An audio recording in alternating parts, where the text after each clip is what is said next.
Mga kapuso, bago natapos ang 2025, may mga bagong naitala at nadiskubring species ng halaman at lamang dagat sa ating bansa.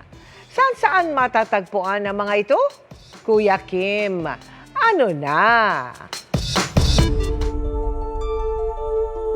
Sa tinuturing na Philippines' last frontier, ang probinsya ng Palawan, may nadiskubre kamakailan na bagong species ng pitcher plant na tanging sa isla lamang makikita.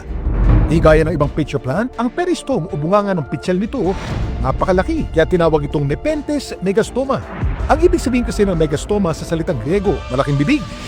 Ang Nepenthes megastoma nadiskubre ng mga grupo ng eksperto sa isang matarik at mabatong parte ng Puerto Princesa Subterranean River National Park. Dahil mahirap itong malapitan, gumamit pa raw ang grupo ng drones at long-range camera para madokumento ito. Ang nakakalungkot lang, kahit kakadiskubre pa lang ng Nepenthes megastoma, critically endangered raw ito ayon sa IUCN. Ito naman ang Bulbophyllum placochilum j.jefferm, isang rare orchid. Sa hinaba-haba ng panahon, pinaniniwalang extinct na ito sa Pilipinas. Hanggang kamakailan lang, dilathala sa isang pag-aaral, may mga nadokumentong Bulbophyllum placochilum population sa Mount Malinaw sa Albay, pati na sa South Cotabato at Misamis Oriental sa Mindanao.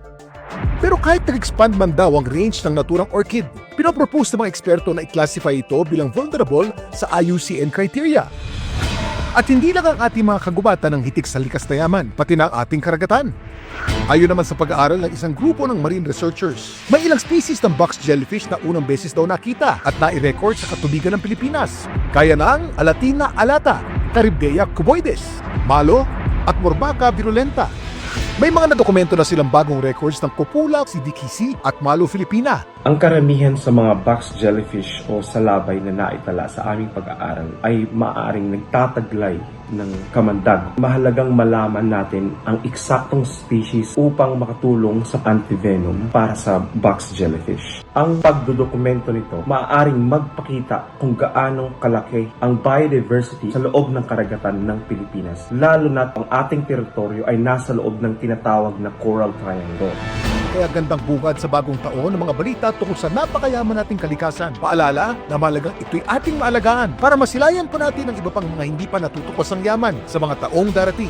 Ito po si Kuya Kim at sagot ko kayo, 24 oras.